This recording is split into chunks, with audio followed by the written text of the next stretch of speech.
Student, welcome to my channel Pratishth classes. मैं हूं मीना मिश्रा। आज हम लोग जीपी चैप्टर स्टार्ट करने वाले हैं। तो जीपी एमएल अग्रवाल जो बुक है आपकी, उसमें चैप्टर नंबर 9 है। जीपी को फुल फॉर्म क्या होगा? Geometric progression. तो जीपी क्या है? इसके पहले आपने एपी पढ़ा हुआ है, अर्थमेटिक प्रोग्रेशन। तो एपी में आपने क्या पढ़ा कि कोई भी, पहले मैं आपको एपी एक बार याद दिलाती हूँ। एपी में हमने ये पढ़ा था कि जैसे ये लिखा है 2, 3, 4, 5, 6, 1 से स्टार्ट कर देते हैं।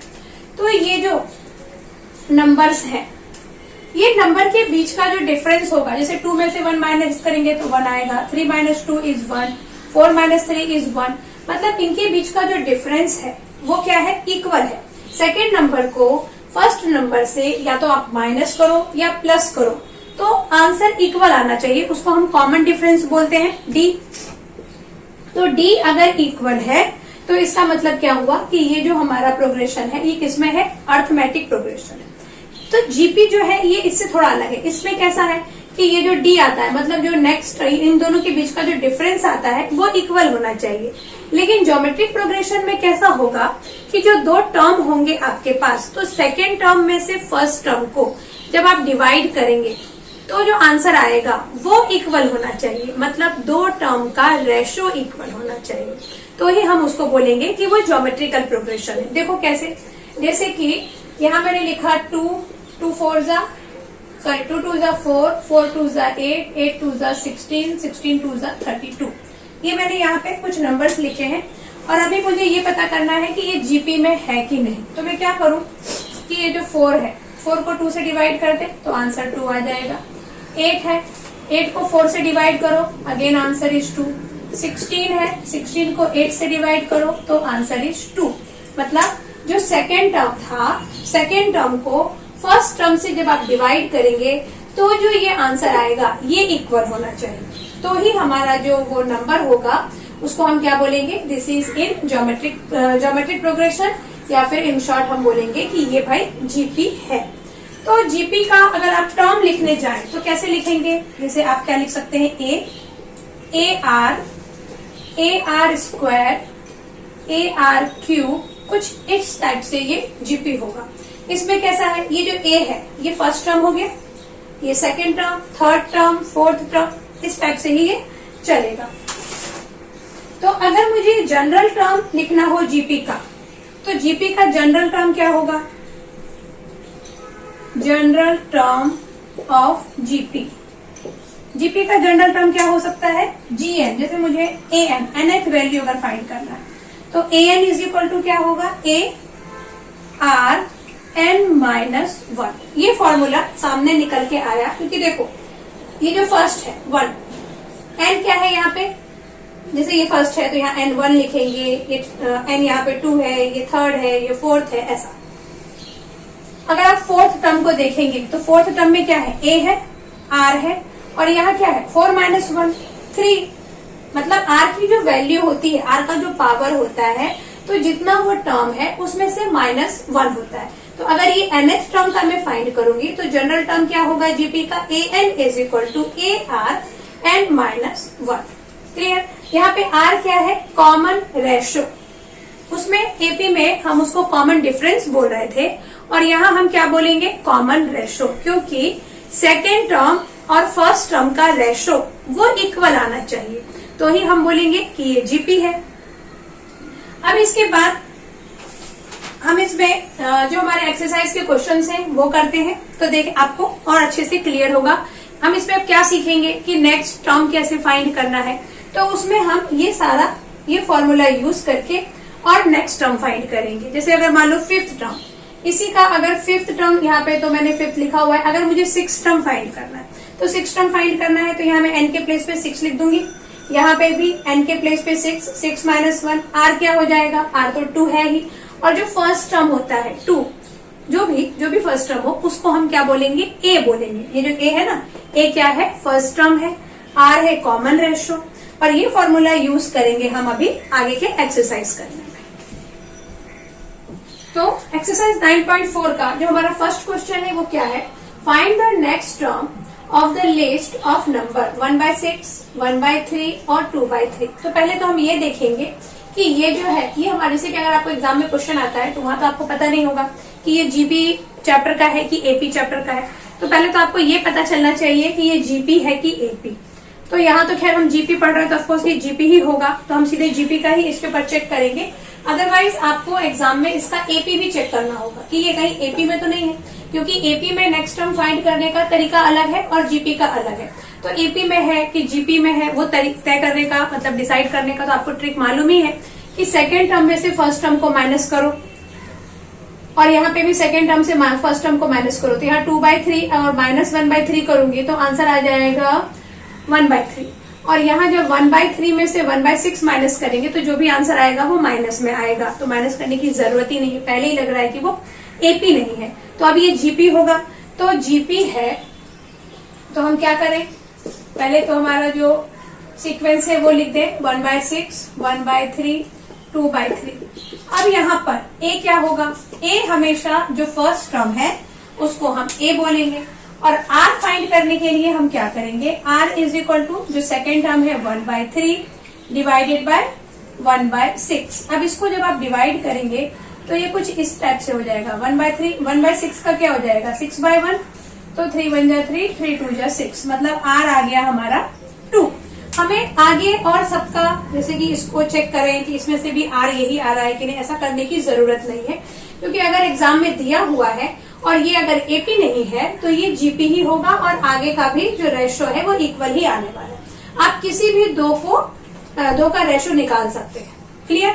तो ये हमने R2 निकाल लिया और हमें क्या फाइंड करना है 1 2 3 फोर्थ टर्म फाइंड करना है। तो फोर्थ टर्म फाइंड करना है मतलब हमें क्या करना है A4 फाइंड करना है। फॉर्मूला क्या है हमारे पास AN तो ये हमने लिखा। We have to find fourth term, तो एन के प्लेस पे क्या लिख दो 4 लिख दो। ए क्या है हमारा 1/6 है, आर तो 2 था, एन इज 4 - 1 तो यहां से क्या हो गया ये 1/6 इंटू 2⁻3। अब इस चीज को आप और क्या लिख सकते हैं, आप इसको लिख सकते हैं 1/6 इंटू 2 को 3 टाइम लिख दो और कैंसिल कर दो, 2 3 जा 6, तो आंसर कितना आ जाएगा 2 2 जा 4/3। मतलब जो हमारा फोर्थ टर्म है वो क्या हो जाएगा 4/3। क्लियर। आपको बस ये फॉर्मूला ध्यान रखना है और जो रेशो निकालने के टाइम पे थोड़ा आपको अलर्ट रहना है। नेक्स्ट क्वेश्चन में भी सेम है, find the next term of the list of number. बस यहाँ पे डिफरेंस क्या है कि ये पॉजिटिव नेगेटिव सब मिक्स करके हमें दे दिया है। तो स्टार्ट करते हैं, जैसे इसको किया था फर्स्ट टर्म यानी ए। तो ए क्या है फर्स्ट टर्म 3/16, ये हमारा ए हो गया। आर फाइंड करना है तो आर क्या होता है second term divided by first term 3/16। इस चीज को हम कैसे लिखेंगे -3/8 इंटू ये जो 3/16 है इसका रेसिप्रोकल हो जाएगा। ये तो आपको पता ही है 3/16 का क्या हो जाएगा 16/3। तो यहां से हम क्या करें कैंसिल कर दें, 8 1 जा 8, 8 2 जा 16 और ये कैंसिल, तो कितना आ गया आर आ गया हमारा -2। अब 1 2 3 4 5 n इज इक्वल टू 5 रख के हमें प्रूव फाइंड करना है। तो पहले तो हम an is equal to AR n -1, तो हमें क्या फाइंड करना है n is equal to 5 put कर दो। A5 is equal to a क्या है a था हमारा 3/16 इंटू आर था -2 और n -1 यानी 5 - 1 दैट इज 4, डायरेक्ट लिख देती हूँ। अब आगे इसको जब आप सॉल्व करेंगे तो क्या लिखेंगे 3 और -2 को लिख दो 4 टाइम, -2 इसको ब्रैकेट में डाल देते हैं। ब्रैकेट में क्यों डाल रहे हैं क्योंकि मल्टीप्लाई और माइनस का साइन एक साथ आ गया है। और नीचे लिख देते हैं 16। अब कैंसिल होगा, ये 2 1 जा 2 8 जा 2 1 जा 2 4 जा 2 1 जा 2 2 जा 2 1 जा कैंसिल। चाहते आप तो 2 2 जा 4 2 जा 8 2 जा 16 -16 करके भी डायरेक्ट कैंसिल कर सकते थे, कोई प्रॉब्लम नहीं है। अच्छा यहाँ पे -2 के ऊपर 4 का पावर है यानी यहाँ पे जो आंसर आएगा वो तो प्लस ही होने वाला है और ये सब कुछ हमारा कैंसिल हो गया। तो हमारा क्या बच गया सिर्फ 3 बच गया और 3 ही हमारा आंसर है। समझ में आ गया ये क्या किया हमने। ओके अभी देखते हैं नेक्स्ट। थर्ड क्वेश्चन क्या है, find the 15th term of the series √3 plus 1/√3 plus 1/3√3 plus dot dot dot. इसका हमें, इसमें 3 टर्म हमें पता है और हमें 15th टर्म फाइंड करना है। तो 15th टर्म फाइंड करना है, मतलब जो हमारे पास जो फॉर्मूला है an is equal to ARn-1, तो उसमें n की जगह पे हमें क्या रखना है, 15 रखना है, तभी तो 15 टर्म आएगा। तो देखते हैं कि हमारा 15 टर्म क्या आता है। पहले हम हमारा सीक्वेंस लिख ले, √3 प्लस का साइन लगा दो। अच्छा, एक बात ये है कि ये प्लस का साइन देख के आपको परेशान नहीं होना है, ये भी नॉर्मल जीपी ही है, जो कॉमा के साथ, जैसे आप इसको जैसा ट्रीट करेंगे आप इसको भी वैसे ही ट्रीट करेंगे। 1/√3 plus 1/3√3 plus dot dot dot. तो यहाँ पर a क्या है, a हो गया हमारा √3 और r फाइंड कर लेते हैं। r में क्या आ जाएगा, 1/√3 डिवाइडेड बाय दिस √3, और इस चीज को हम कैसे लिखेंगे, 1/√3 इंटू, ये √3/1 है क्योंकि डिनोमिनेटर में 1 तो हर नंबर के नीचे होता है, इसको आप लिख सकते हो ऐसा 1/√3। तो √3 को मल्टीप्लाई कर देंगे तो r इज इक्वल टू आ जाएगा हमारा 1/3। ये r आ गया और ये है a। फॉर्मूला क्या है, an is equal to ARn-1। n के प्लेस पे क्या रखना है, n इज इक्वल टू 15, क्योंकि हमें 15 टर्म फाइंड करना है। तो अब रख दो, a आ गया आपका 15 इज इक्वल टू a क्या है, √3 है, और r क्या है, r है आपका 1/3, n क्या है 15 - 1, क्योंकि n - 1 n 15 है, 15 - 1, तो यहां से ये क्या बन गया, देखो यहाँ जो √3 है ना, √3 को आप क्या लिख सकते हो, 3 1/2, और ये 1/3 1/√3 और इंटू 1/√3, तो ये तो 1/3 आएगा। 1/3 14 क्या था ये, 15 - 1, तो इस चीज को आप लिख सकते हो 3 - 14। ये कैसे हुआ, ये मैं आपको यहाँ पे डिटेल में करके बताती हूँ। देखो ये क्या है, इंटू का साइन है, 1/3 ऐसा आ गया। अब 1/3 है, बाकी का सब मैं यहाँ कर देती हूँ। 3 है तो क्या होगा, इस चीज को आप कैसे लिख सकते हो, यहाँ पर 3 इंटू 3 यही जब ऊपर जाएगा तो 3 क्या हो जाएगा, -14। अब इनके जो बेस सेम है तो पावर्स ऐड हो जाएंगे, मतलब 1/2 14/1 लिख दो। तो यहाँ से क्या आ जाएगा आपका, 2 को 14 से मल्टीप्लाई करेंगे, 14 2 28 में से 1 माइनस करेंगे तो हो जाएगा 27, यानी 3 आ जाएगा -27। जो 15th टर्म है वो हमारा वो आएगा 3 -27। एक बार आंसर चेक करते हैं कि यही है कि नहीं, -27/2, 2 भी तो आएगा क्योंकि ये 2 है ना डिनोमिनेटर में। तो 14 2 28 -1 27 और ये डिनोमिनेटर वाला 2। तो समझ में आया कैसे किया हमने, 15 टर्म फाइंड किया।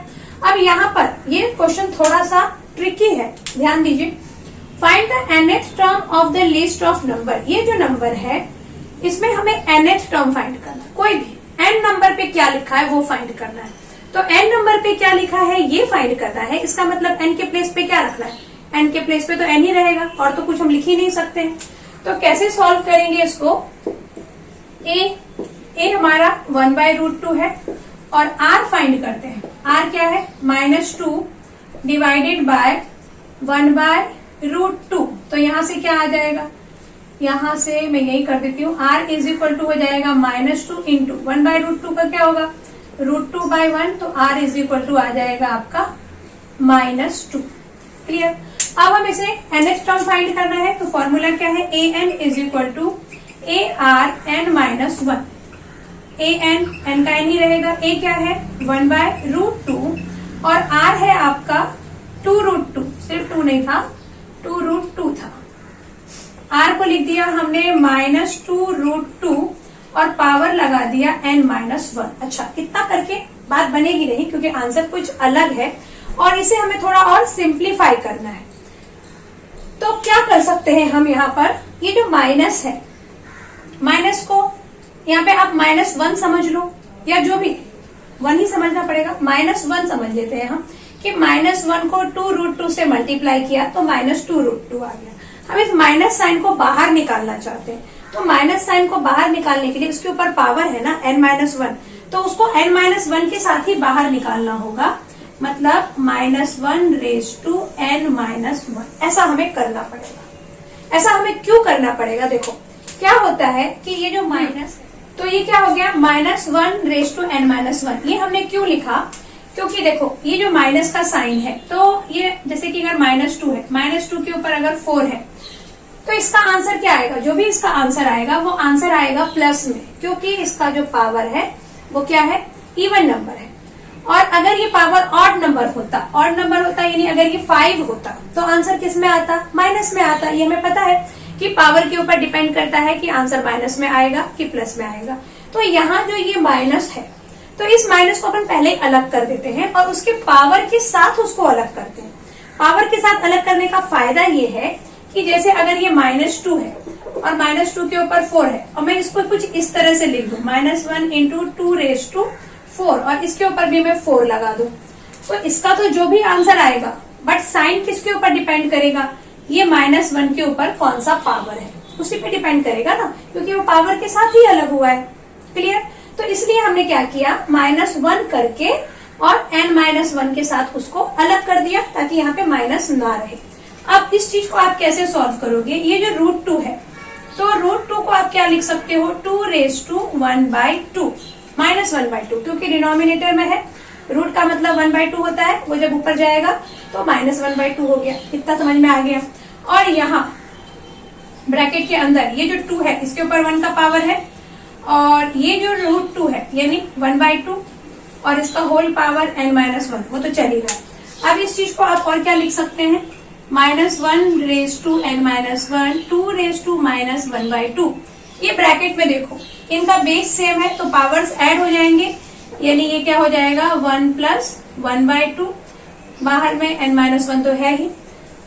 1 + 1/2 होने से क्या होगा? ये 2 × 1 = 2 + 1, 2 × 1 = 2 + 1 यानी 3/2। 2⁻³ का पावर n-1। इसको फिर मैं भी यहाँ पे सॉल्व करती हूँ। हाँ, तो इस चीज को हम और कैसे सॉल्व करेंगे? यहाँ पे देखो, -1⁻n-1, ये तो साइड में आ गया माइनस, 2⁻1/2, और यहाँ क्या है ब्रैकेट में? यहाँ आ गया, मैंने आपको भी बताया था 2 × 1 = 2 + 1 3/2। तो 2 के ऊपर 3/2 का पावर है और है n-1। और इसको सिंप्लीफाई करेंगे, ये तो बेचारा ऐसे ही रहेगा, इसको कोई प्रॉब्लम नहीं है। और ये होगा, देखो यहाँ पे भी दोनों का बेस सेम हो गया तो पावर्स ऐड हो जाएंगे, मतलब 3/2 n-1 और ये -1/2। इसको आप सॉल्व करेंगे तो क्या आंसर आएगा? 2⁻²। इसको 3 को मल्टीप्लाई कर दो तो क्या हो गया? 3n -3 × 1 = 3/2 -1/2। और इसको हम और सॉल्व करेंगे तो क्या आएगा? ये आएगा आपका 3n -3 और ये भी -1/2। और इसको और सॉल्व करेंगे तो आएगा n-1 2। ये 3n -3 -1 -4/2। अब इससे ज्यादा हम इसको सॉल्व नहीं करेंगे क्योंकि इससे ज्यादा आपको सॉल्व हो ही नहीं सकता है। ये हमारा nth टर्म आ गया। अब ये nth टर्म इस फॉर्म में आ गया है। अब क्या होगा, कभी भी हमें n की जगह जो भी चाहिए तो वो नंबर हम रख देंगे। जैसे हमें फर्स्ट टर्म फाइंड करना है तो n के प्लेस पे फर्स्ट 1 रख दो, सॉल्व होके फर्स्ट टर्म आ जाएगा। तो nth टर्म हम यहाँ पर भी इसको भी बोल सकते थे, कहा गया वो ये, लेकिन इसको nth टर्म इसलिए नहीं बोलना है क्योंकि अगर आप इसमें n की जगह पे मान लो 1 रख भी दिया तो 1 - 1 खैर वो तो 0 हो जाएगा। अगर हमने 2 रखा तो यहाँ 1 आएगा। तो इसको सॉल्व करना ना, जैसे जैसे आप n की वैल्यू ज्यादा रखते जाओगे तो कॉम्प्लिकेटेड हो जाएगा, उसको बहुत सारा सॉल्व करना पड़ेगा।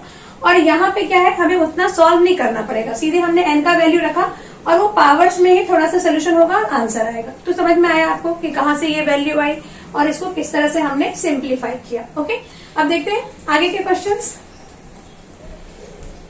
Question number 5, find the 10th and the nth term of the list of number this. तो ये जो नंबर है हमारे पास, इसका हमें क्या फाइंड करना है? 5, 25, 125 और ये जो नंबर है तो इसका क्या करना है, हमें 10th टर्म फाइंड करना है और nth टर्म फाइंड करना है। तो पहले तो हम ये लिख लें, a = क्या हो जाएगा 5 और r इज इक्वल टू क्या होगा 25/5, 5 5 सा मतलब r आ गया आपका 5। फॉर्मूला में पुट करो, फॉर्मूला क्या है a n is equal to a r n minus 1। तो a है 5 और r क्या है 5, 5 के ऊपर n माइनस 1। अच्छा हमें कौन सा टर्म फाइंड करना है 10th, तो 8 10 यहाँ पे कितना आ जाएगा 9 आ जाएगा। तो 8 10 इज इक्वल टू कितना आ जाएगा 5। यहाँ पे 1 का पावर है, दोनों का बेस सेम है तो पावर्स ऐड हो जाएंगे, 9 प्लस 1 मीन्स 10। तो 10th इसका जो आंसर आ गया 10th टर्म वो क्या होगा 5/10 होगा। और हमें इसका nth टर्म भी फाइंड करना है, तो nth टर्म हम कैसे फाइंड करेंगे, हम क्या लिखेंगे nth टर्म मतलब a n ही रहने दो और a के प्लेस पे 5 लिख दो, r के प्लेस पे 5 लिख दो और यहाँ लिख दो n माइनस 1। अभी यहाँ 5 के ऊपर 1 का पावर है तो क्या होगा n माइनस 1 प्लस 1, ये n माइनस 1 और इसका ये प्लस 1, ये प्लस होता है तो आंसर कितना आ गया 5/n। तो nth टर्म कितना हो गया 5/n और 10th टर्म हो गया 5/10। ऐसे ही ये जो क्वेश्चन नंबर 6 है, find the 6th and the nth term of the list of number. इसमें से हमें वापस 6 टर्म और nth टर्म फाइंड करना है। तो इसमें भी हम क्या करेंगे, पहले तो यहाँ लिखिए solution a is equal to क्या है 3/2 और यहाँ से जब आप r फाइंड करेंगे तो 3/4 इंटू ये क्या हो जाएगा 2/3। मैंने इसको डायरेक्ट कर दिया है, ये 3 बन जा तो r आ गया हमारा 1/2। और अभी फॉर्मूला हम लिखते हैं, फॉर्मूला क्या है, फॉर्मूला है आपका a n is equal to a r n minus 1। हमें 6 टर्म फाइंड करना है, यानी a6, a कितना है 3/2, r कितना है 1/2, 6 माइनस 1, 6 माइनस 1 वो मतलब 5 आ गया। अब इस चीज को आप कैसे सॉल्व करोगे, तो ये आ गया ऊपर 3 और यहाँ पर कितना हो गया, ये 2 है और ये हो गया 2 और 2 का पावर 1 और यहाँ पे क्या हो सकता है 2 का पावर 5, तो 5 प्लस 1 यानी 6, तो ये हो गया 3/2/6। 2/6 मतलब कितना 2 2 जा 4, 2 जा 6, 2 जा 8, 2 जा 16, 2 जा 32 और यहाँ पे ये 5 था, 5 प्लस 1 6, तो कितना आंसर आना चाहिए, कितना है आपका आंसर। इसको हम इस तरह से यहाँ पे देख लेते हैं, 6 टाइम लिखेंगे 2 को, 3 4 5 6, 2 2 जा 4, 2 जा 8, 2 जा 16, 16 2 जा 32 और 32 2 जा 64, तो ये आ गया आपका 3/64। क्लियर। अब इसी में जो हमें nth टर्म फाइंड करना है, तो nth टर्म के लिए हम क्या करेंगे, इसको मैं यहाँ फाइंड कर देती हूँ, जैसा हमने इस क्वेश्चन में किया था बिल्कुल वही काम करना है हमें।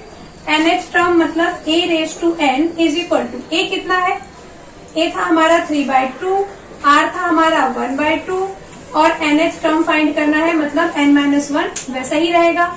अब इस चीज को आप क्या लिखोगे 3, ये 2 तो 1 है और इंटू 2⁻n माइनस 1। अब इसको आप लिख सकते हैं 2⁻n माइनस 1 प्लस 1, ये कैंसिल, तो आ जाएगा 3/2⁻n। ये हमारा nth टर्म हो गया। क्लियर हो गया ये क्वेश्चन। तो बस इस लेक्चर को यहीं पे एंड करते हैं और बाकी के जो क्वेश्चंस है और भी जो क्वेश्चन है वो हम लोग नेक्स्ट लेक्चर्स में डिस्कस करेंगे। Okay, thanks for watching.